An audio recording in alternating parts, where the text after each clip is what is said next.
मैं एक गहरा कुआं हूं इस जमीन पर, बेशुमार लड़के लड़कियों के लिए कि उनकी प्यास बुझाता रहूं। उसकी बेपनाह रहमत उसी तरह जर्रे जर्रे पर बरसती है जैसे कुआं सबकी प्यास बुझाता है। इतनी सी कहानी है मेरी, ज़ैनुल आबदीन और आशी अम्मा के बेटे की कहानी। उस लड़के की कहानी जो अखबारें बेचकर अपने भाई की मदद करता था। उस शागिर्द की कहानी जिसकी परवरिश शिव सुब्रमण्य आयर और अय्यदुराई सोलोमन ने की। उस विद्यार्थी की कहानी जिसे पंडले मास्टर ने तालीम दी, MGK मेनन और प्रोफेसर साराभाई ने इंजीनियर की पहचान दी, जो नाकामियों और मुश्किलों में पलकर साइंसदान बना।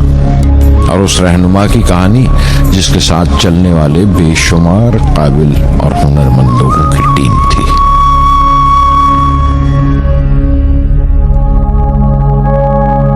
मेरी कहानी मेरे साथ खत्म हो जाएगी, क्योंकि दुनियावी मानों में मेरे पास कोई पूंजी नहीं है।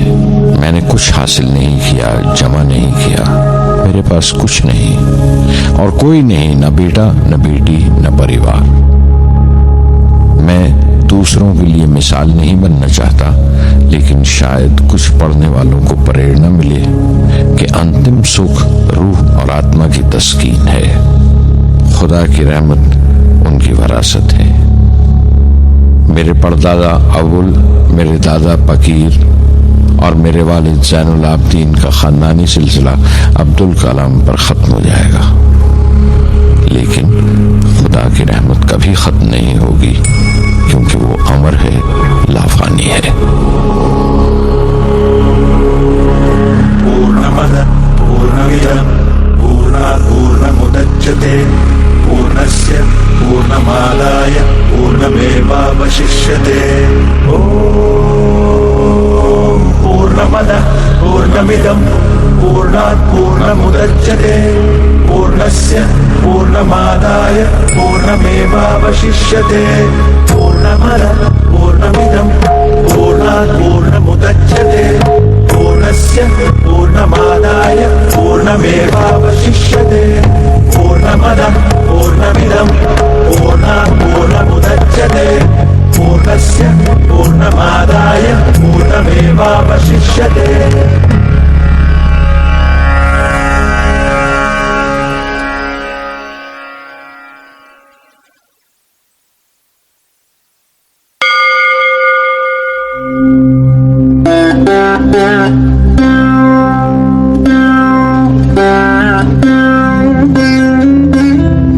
मैं शहर रामेश्वरम के एक मिडिल क्लास तमिल खानदान में पैदा हुआ।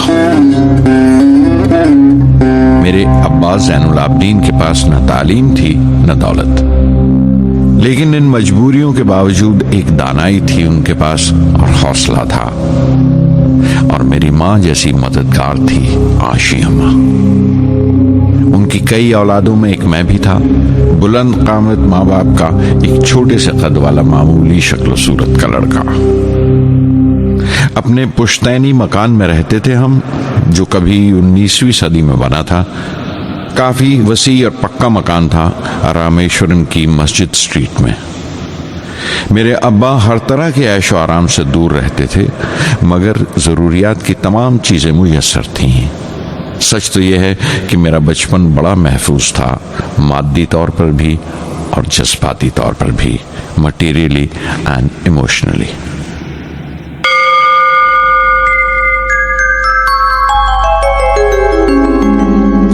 रामेश्वरम का मशहूर शिव मंदिर हमारे घर से सिर्फ 10 मिनट की दूरी पर था। हमारे इलाके में ज्यादा आबादी मुसलमानों की थी, फिर भी काफी हिंदू घराने थे जो बड़े इत्तेफाक से पड़ोस में रहते थे।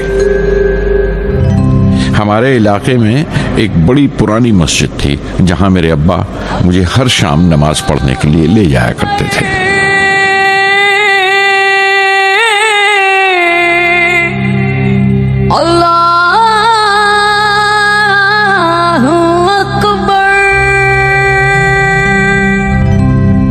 रामेश्वरम मंदिर के बड़े पुरोहित पक्षी लक्ष्मण शास्त्री मेरे अब्बा के पक्के दोस्त थे। मेरी बचपन की यादों में आंकी हुई एक याद ये भी थी कि अपने अपने रवायती लिबास में बैठे हुए वो दोनों कैसे रूहानी मसलों पर देर देर तक बातें करते रहते थे। मेरे अब्बा मुश्किल से मुश्किल रूहानी मामलों को भी तमिल की आम जबान में बयान कर लिया करते थे। एक बार मुझसे कहा था, जब आफत आए तो आफत की वजह समझने की कोशिश करो, मुश्किलें हमेशा खुद को परखने का मौका देती हैं।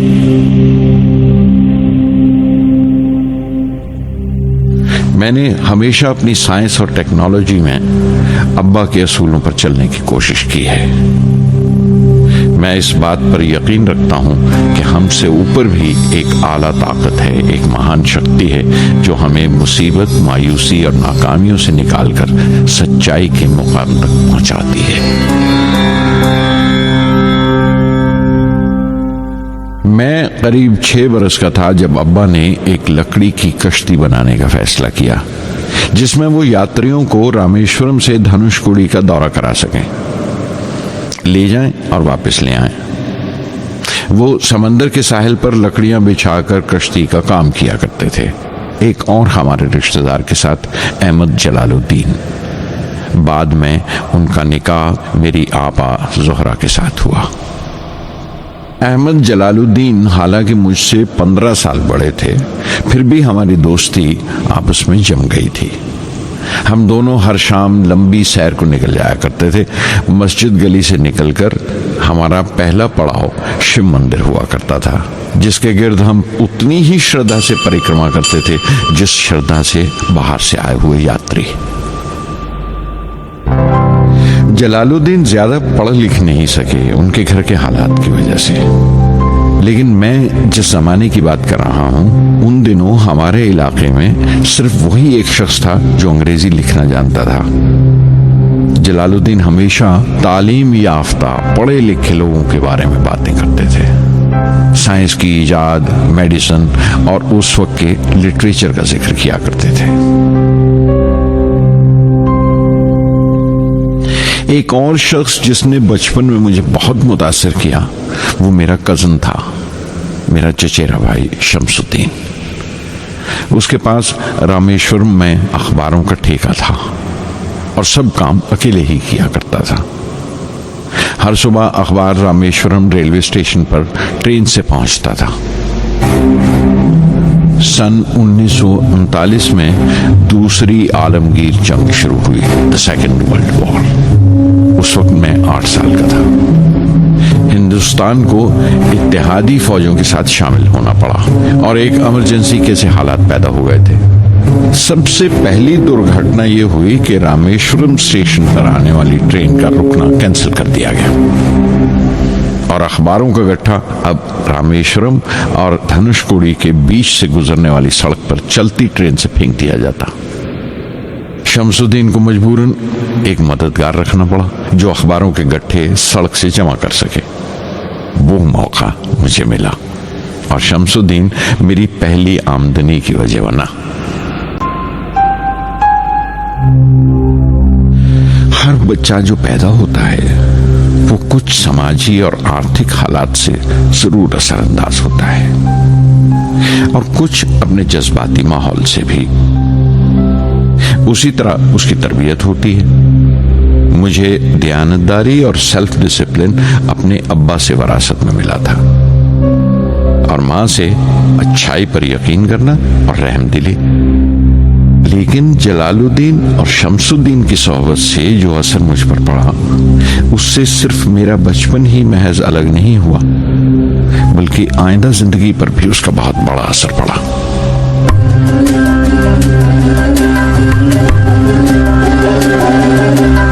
தந்தை மகற்கு ஆற்றும் நன்றி அபயத்து முந்தி இருப்பச்செயல்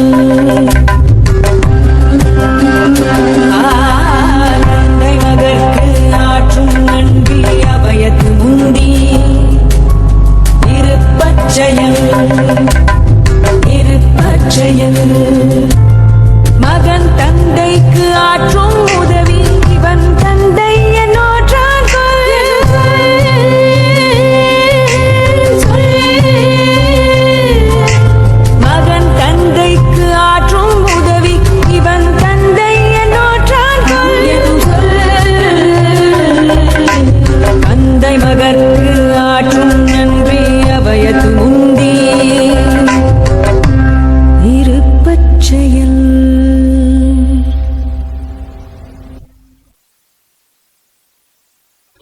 जंग खत्म हो गई और हिंदुस्तान की आज़ादी बिल्कुल यकीनी हो गई। मैंने अब्बा से रामेश्वरम छोड़ने की इजाज़त चाही। मैं डिस्ट्रिक्ट हेडक्वार्टर्स रामनाथपुरम जाकर पढ़ना चाहता था।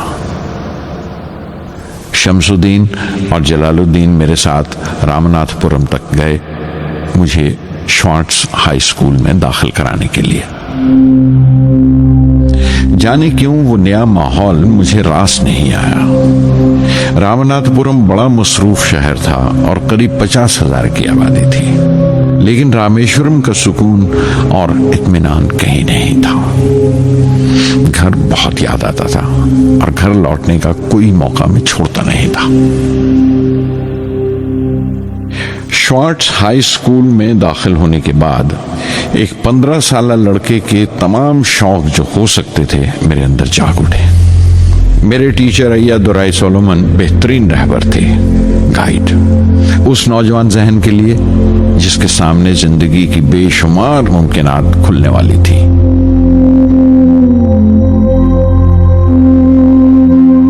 रामनाथपुरम के उस अरसा क़याम में उनसे मेरा रिश्ता उस्ताद शागिर्द या गुरु शिष्य से भी आगे निकल गया।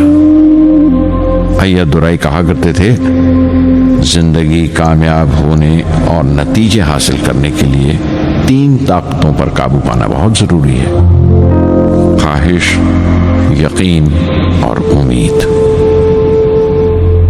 अय्यादुराई सोलोमन जो बाद में रेवरेंट हो गए कहा करते थे, इससे पहले कि मैं चाहूं कुछ हो जाए, ये जरूरी है कि मेरे अंदर उसकी पूरी शिद्दत से ख्वाहिश हो और यकीन हो कि वो होगा। मैं अपनी जिंदगी से अगर मिसाल दूं तो मुझे बचपन से ही आसमान के इसरार और परिंदों की परवाज हमेशा हैरान करती थी, फैसिनेट करती थी। समंदर में कूंजों और बगलों को ऊंची उड़ाने लगाते देखता था तो उड़ने को जी करता था। मैं एक सादा लोग गांव ही का लड़का तो था, लेकिन मुझे यकीन था कि एक दिन मैं जरूर उन कूंजों की तरह बुलंद उड़ाने लगाऊंगा, बुलंदी पर परवाज करूंगा। और हकीकत यह है कि रामेश्वरम से उड़ने वाला मैं पहला लड़का था।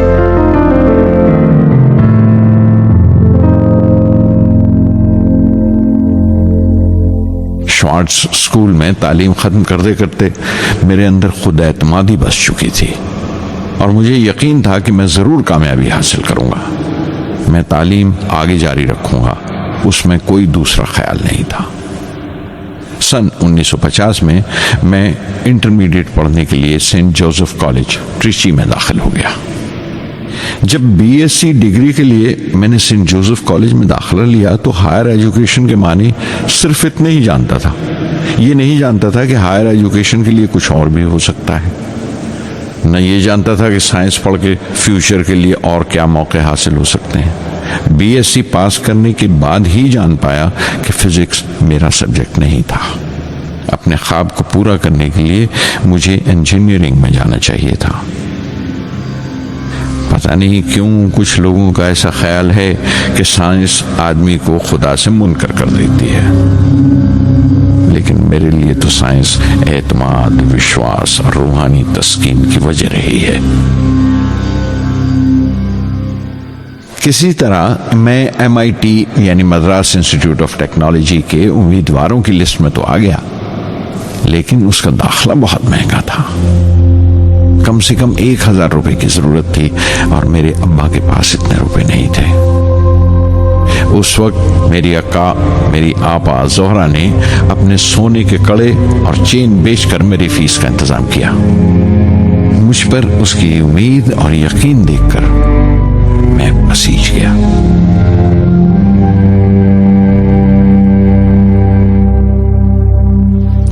MIT में सबसे ज्यादा मजा आया।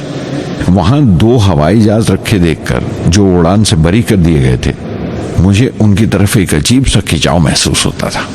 और जब सब लड़के हॉस्टल लौट जाते थे, मैं कई घंटे उनके पास बैठा रहता था। फर्स्ट ईयर मुकम्मल करने के बाद जब मुझे अपने ज्यादा खुसूसी मजमून चुनना थे, यानी अपनी स्पेशल ब्रांच का चुनाव करना था, तो मैंने फॉरेन एरोनॉटिकल इंजीनियरिंग का चुनाव कर लिया। MIT की तालीम के दौरान मुझे 3 टीचर्स ने बहुत मुतासिर किया। प्रोफेसर स्पॉन्डर, professor KAV Pandalai, professor Narasimha Rao. Professor स्पॉन्डर टेक्निकल एरोडायनामिक्स सिखाते थे। एरोनॉटिकल इंजीनियरिंग में दाखिले से पहले मैंने उनसे सलाह ली थी।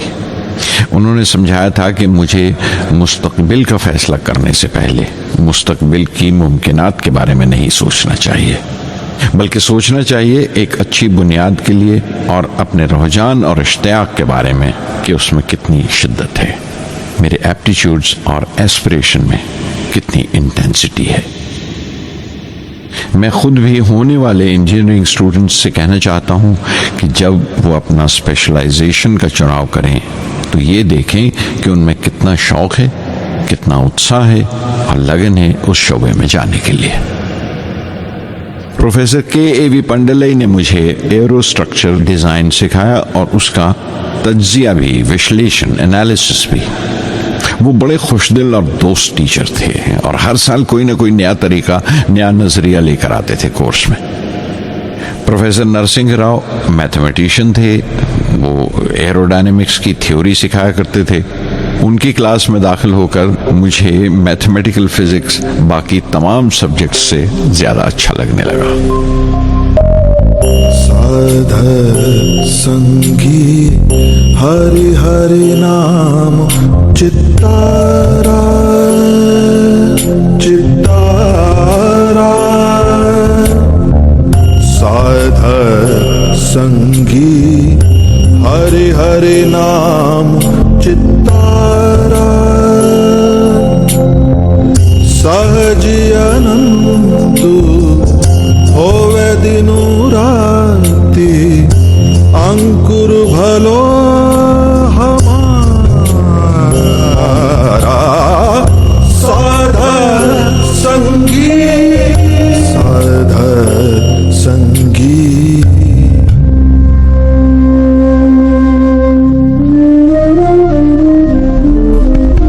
गुरुपुरा भेटियो बड़ भागी, गुरुपुरा भेटियो बड़ भागी, जाको अंतु न परवारा, अंतु न परवारा, नानक सरनी गहि स्वामी की, पुनः पुनः नमस्कार, साध संगी साध संगी।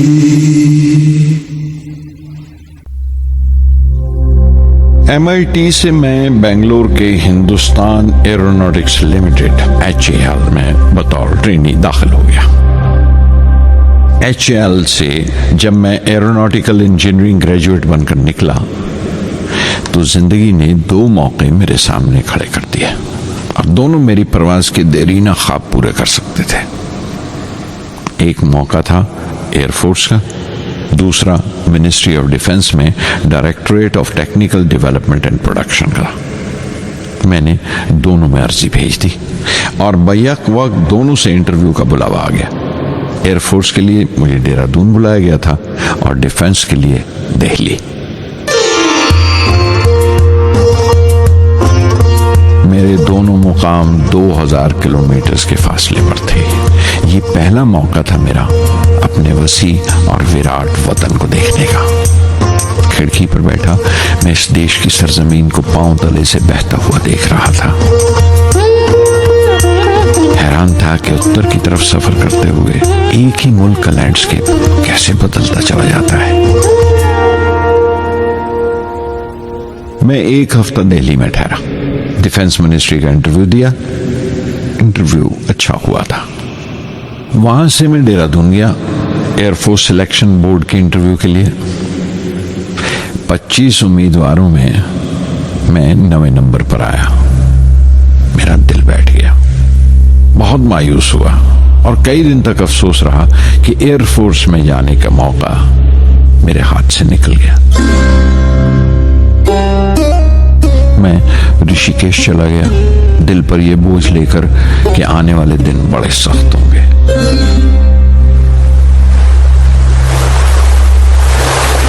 गंगा में स्नान किया और फिर चलता हुआ पास की पहाड़ी पर शिवानंद आश्रम तक पहुंच गया। स्वामी शिवानंद से भेंट हुई। देखने में बिल्कुल गौतम बुद्ध लगते थे, सफेद दूधिया धोती और पांव में लकड़ी की खड़ाऊ। उनकी बच्चों सी मासूम मुस्कान और सादा दिली देखकर बहुत प्रभावित हुआ मैंने बताया उन्हें कैसे मैं इंडियन एयरफोर्स में भर्ती होने से रह गया और मेरी कितनी शदीद ख्वाहिश थी आसमानों में उड़ने की, परवास करने की। वो मुस्कुरा दिए और बोले, ख्वाहिश अगर दिलो जान से निकली हो, वो पवित्र हो और उसमें शिद्दत हो, तो उसमें कमाल की एक इलेक्ट्रोमैग्नेटिक एनर्जी होती है, एक बरकी मकनातीसी ताकत होती है। दिमाग जब सोता है तो वो एनर्जी रात की खामोशी में बाहर निकल जाती है और सुबह कायनात ब्रह्मांड से सितारों की गति रफ्तार को अपने साथ समेटकर दिमाग में लौट आती है। इसीलिए जो सोचा है उसकी सृष्टि अवश्य है, वो तख्लीक होगा। तुम विश्वास करो इस अजली बंधन पर, इस वचन पर कि सूरज फिर लौटेगा, बाहर फिर से आएगी। मैं दिल्ली लौट आया, डिफेंस से अपना इंटरव्यू का नतीजा दरियाफ्त किया। जवाब में मुझे अपॉइंटमेंट लेटर थमा दिया गया और अगले दिन से सीनियर साइंटिफिक असिस्टेंट मुकर्रर कर दिया गया, 250 रुपए की माहाना तनख्वाह पर। 3 साल गुजर गए। उन्हीं दिनों बेंगलोर में एरोनॉटिकल डेवलपमेंट एस्टेब्लिशमेंट ADE का एक नया महकमा खुला और मुझे वहां पोस्ट कर दिया गया। बेंगलोर कानपुर से बिल्कुल मुख्तलिफ शहर था। मैं अपने डायरेक्टरेट की पोस्टिंग का पहला साल वहां गुजार चुका था। दरअसल हमारे देश में ये एक अजीब तरीका है, एक अजीब सा ढंग है अपने लोगों को हद दर्जा तक निचोड़ लेने का, जो हमारे लोगों को इंतहा पसंद बना देता है। शायद इसलिए कि सदियों इस देश ने गैर मुल्की तहजीबों के जख्म भी खाए हैं और उन्हें अपने दामन में जगह भी दी है।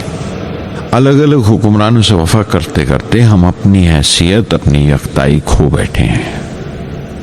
बल्कि हमने एक और ही किस्म की खूबी पैदा कर ली है कि एक ही वक्त में रहम दिल भी हैं और बेरहम भी, हसास भी हैं और बेहिस भी। जितने गहरे हैं उतने ही सतही।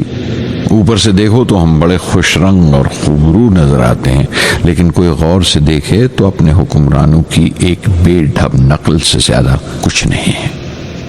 मैंने कानपुर में कल्ले में दबाए हुए पान वाले नवाब वाजिद अली शाह के नकलची बहुत देखे और बेंगलोर में फिरंगियों के अंदाज में कुत्ते की जंजीर थामे टहलते हुए साहिबों की कमी नहीं थी। बेंगलोर में रहकर मैं रामेश्वरम के सुकून और गहरे शांत वातावरण के लिए तरसता था।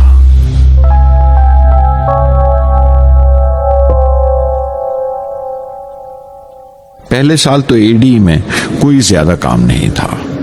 एक प्रोजेक्ट टीम बनाई थी कि 3 सालों में एक स्वदेशी हॉवरक्राफ्ट तैयार करें और वो वक्त से पहले तैयार हो गया। नंदी उसका नाम रखा गया, शिव की सवारी के आधार पर।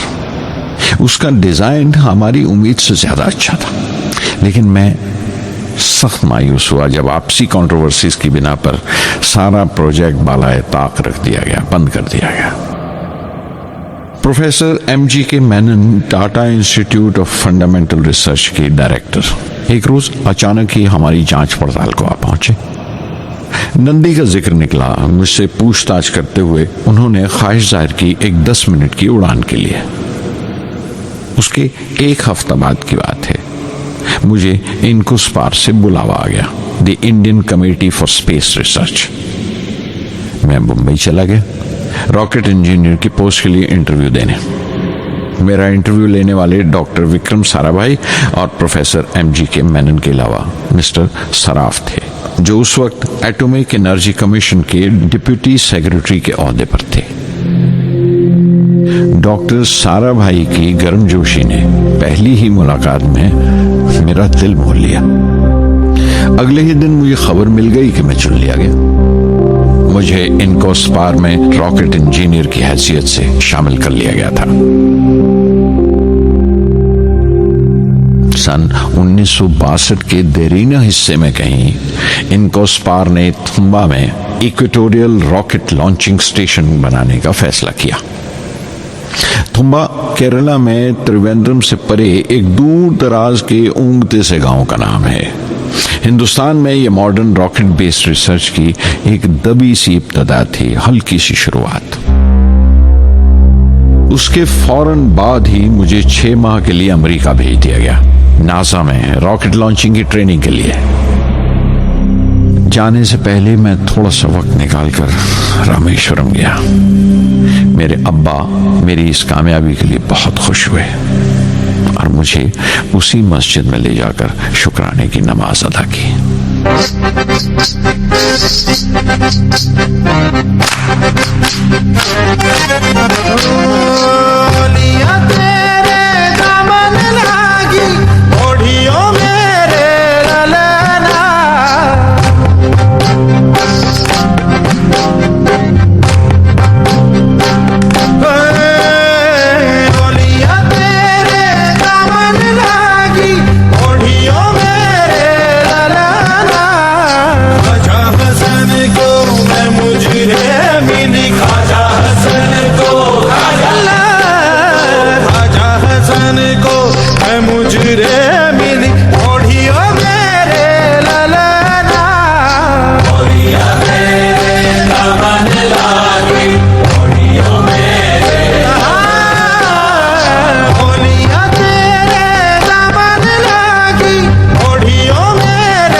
NASA Langley research centre Virginia में मैंने अपने काम की शुरुआत की।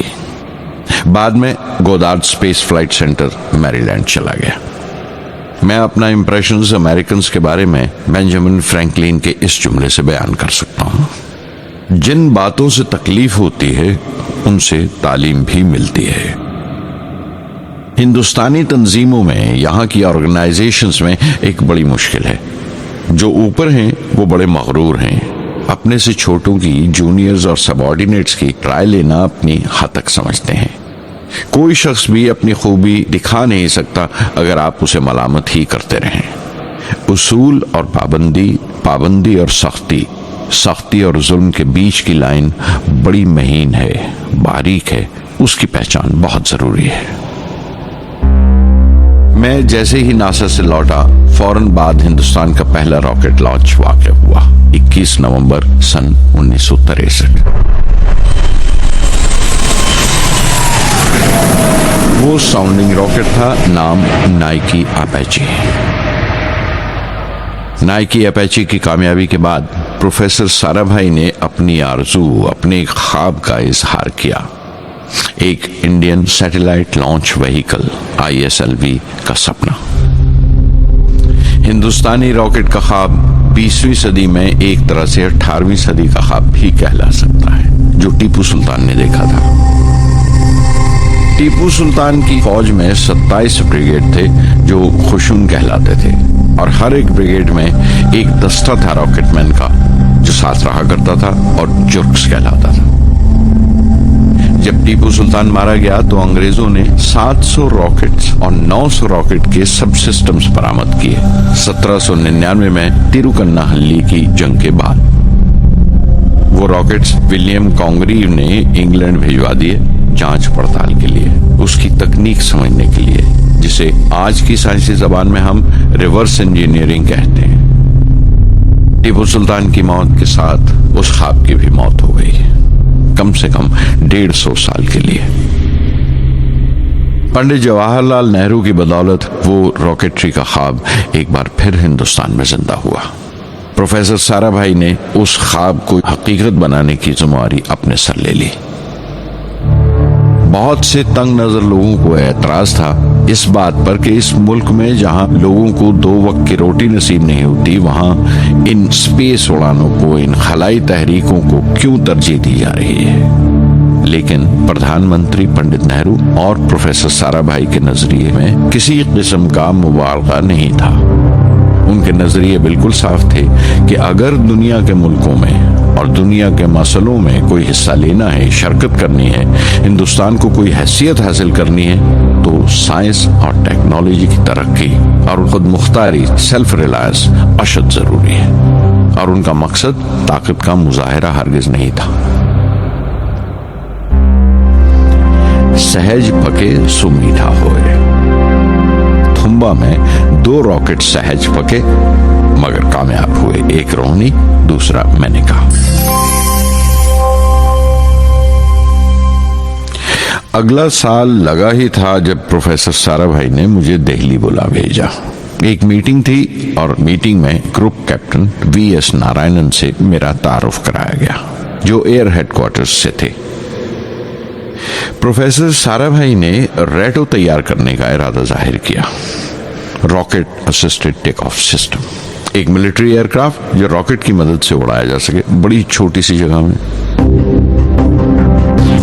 शाम तक यह खबर भी आम हो गई कि हिंदुस्तान एक खुद साख्ता मिलिट्री एयरक्राफ्ट तैयार कर रहा है और मैं उस प्रोजेक्ट का मुख्तार हूं, जिम्मेदार हूं। मैं कई तरह के जज्बात से भर गया, खुश भी था, शुक्रगुजार भी, खुशकिस्मत भी, और एक एहसास हुआ तकमील का, फुलफिलमेंट का। 19वीं सदी के एक शायर की ये सतरें बहुत याद आई। हर दिन के लिए तैयार रहो, हर दिन को एक तरह ही मिलो। जब ओखली हो बर्दाश्त करो, जब दस्ता हो तो वार करो। रेटो पे काम करते हुए 2 अहम वाकयात हुए। पहला तो यह था कि अपने देश में पहली बार स्पेस रिसर्च का 10 साला प्रोग्राम तैयार हुआ, जिसके ऑथर थे प्रोफेसर साराभाई। मेरे लिए वो एक ऐसा रूमानी मैनिफेस्टो था जैसे स्पेस से इश्क करने वाले किसी शायर की रूमानी नज्म हो, जैसे कोई अपने देश के आसमान से इश्क करने लगा हो। और दूसरा वाकया मिनिस्ट्री ऑफ डिफेंस में मिसाइल पैनल का तैयार होना। नारायणन और मैं, हम दोनों उस पैनल के मेंबर थे। उस वक्त तक भविष्य की आने वाली SLV सैटेलाइट लॉन्च व्हीकल का नाक नक्शा भी तैयार हो चुका था। प्रोफेसर साराभाई अपने देरीना ख्वाब को ताबीर देने के लिए कुछ और साथियों का चुनाव कर चुके थे। मैं खुद को खुशकिस्मत समझता हूं कि मुझे उस प्रोजेक्ट का लीडर चुना गया। उस पर प्रोफेसर साराभाई ने मुझे एक और जिम्मेदारी भी सौंपी कि लॉन्च की 4थी स्टेज मैं ही डिजाइन करूं। यह मामूल था, मेरा आदत थी कि हर मिसाइल पैनल की मीटिंग के बाद मैं जाकर प्रोफेसर साराभाई को पूरी तफसील, पूरी रिपोर्ट देता था। दिल्ली में ऐसी ही एक मीटिंग के बाद 23 दिसंबर 1971 को मैं त्रिवेंद्रम लौट रहा था और उस दिन प्रोफेसर साराभाई थुम्बा में SLV का मुआयना करने गए हुए थे। दिल्ली एयरपोर्ट के लाउंज से मैंने उन्हें फोन किया, पैनल मीटिंग की तफसील बताई। प्रोफेसर साराभाई ने मुझे कहा कि मैं त्रिवेंद्रम एयरपोर्ट पर उनका इंतजार करूं। मैं जब त्रिवेंद्रम पहुंचा तो फिजा में एक मातम बिछा हुआ था। मुझे खबर दी गई कि प्रोफेसर साराभाई नहीं रहे। चंद घंटे पहले दिल का दौरा पड़ने से उनका इंतकाल हो गया। मैं थर्रा के रह गया। चंद घंटे पहले ही तो मैंने उनसे बात की थी। मेरे लिए वो बहुत बड़ा सदमा था। प्रोफेसर साराभाई मेरी नजर में इंडियन साइंस के राष्ट्रपिता हैं, जैसे राष्ट्र के पिता महात्मा गांधी हैं। उन्होंने अपनी टीम से रहनुमा पैदा किए और खुद अपने अमल से उनके लिए मिसाल साबित हुए।